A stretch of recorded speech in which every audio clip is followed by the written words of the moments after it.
Hari ini kita akan belajar bagaimana menggunakan fungsi PQR dalam kalkulator untuk mencari kebarangkalian taburan normal. Okey, contoh yang pertama.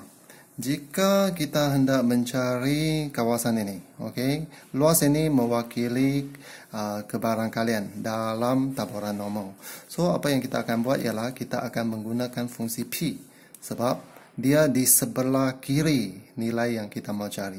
So, apa yang cikgu tulis ialah cikgu tulis kebarangkalian.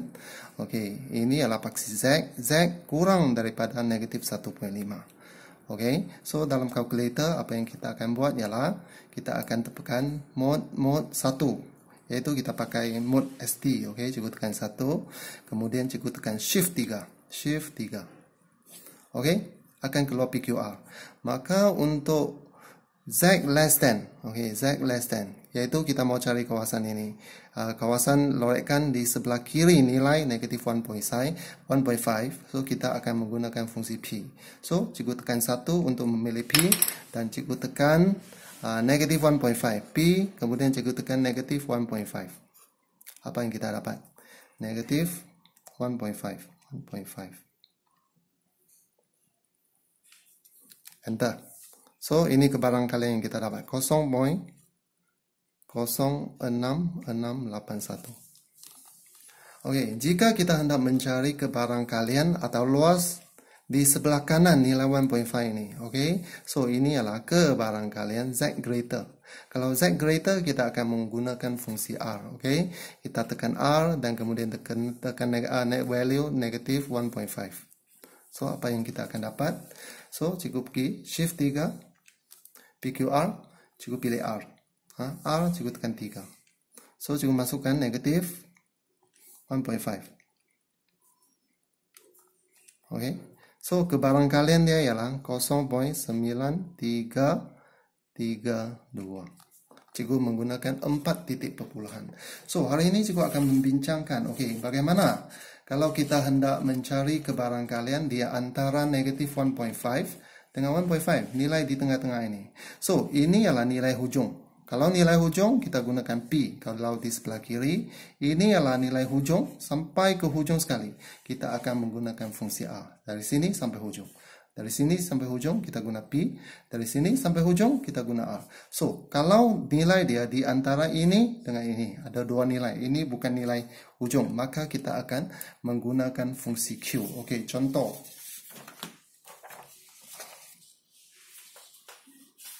Okey, soalan pertama.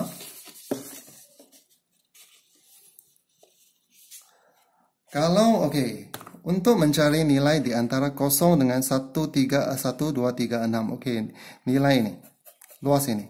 Cikgu akan menggunakan fungsi Q. Dan cikgu tekan 1.236. Fungsi Q ini sebenarnya mengukur nilai dari titik tengah ini. Dari nilai 0 ini. Dari nilai 0 sampai 1.236. So, kalau kamu tekan 1.236, dia akan automatically cari luas di antara 0 sampai 1.236. Okey, kita tekan shift 3 lagi. Okey, sekarang kita pilih 2. Kita masukkan 1.236. Enter. So, ini kebarangkalian dia. Dan ini ialah luasnya.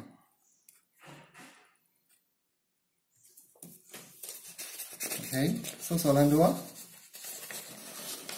Sama juga. Okey, kalau kita hendak mencari luas di antara 0 dengan ini, apa yang kita buat? Kita gunakan fungsi Q, kita tekan negatif 1.1. Dia akan otomatis cari nilai di antara luas di antara 0 dengan negatif 1.1. So, sama juga. Shift 3. Pilih 2. Fungsi Q, negatif 1.1. 0.3643. Okey, soalan yang ke C. Bagaimana kita mau cari nilai di antara negatif 0.46 dengan 1.87. Ini apa yang kita buat ialah kita tekan Q, negatif 0.46. Ini maksud dia kita cari ini luas di antara 0 sampai sini.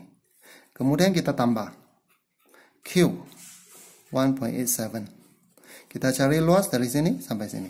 Tadi sini sampai sini. Oke. So, shift 3, pilih 2. Q kita tekan negatif 0.046. Oke, tambah. Tekan lagi shift 3. Tekan 2, kita pilih Q 1.87. Kebarangkalian dia ialah 0.6465.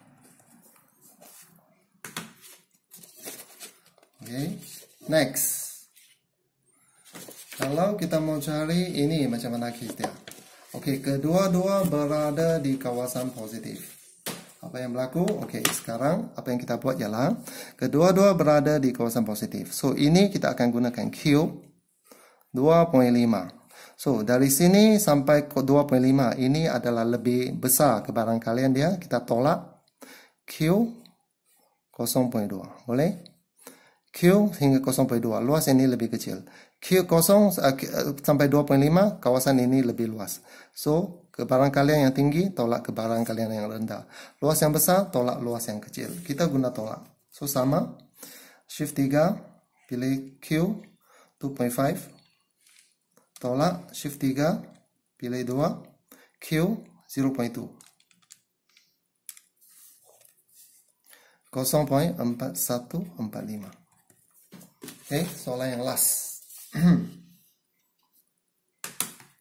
Bagaimana ini? So, kita akan guna Q negatif 2.3.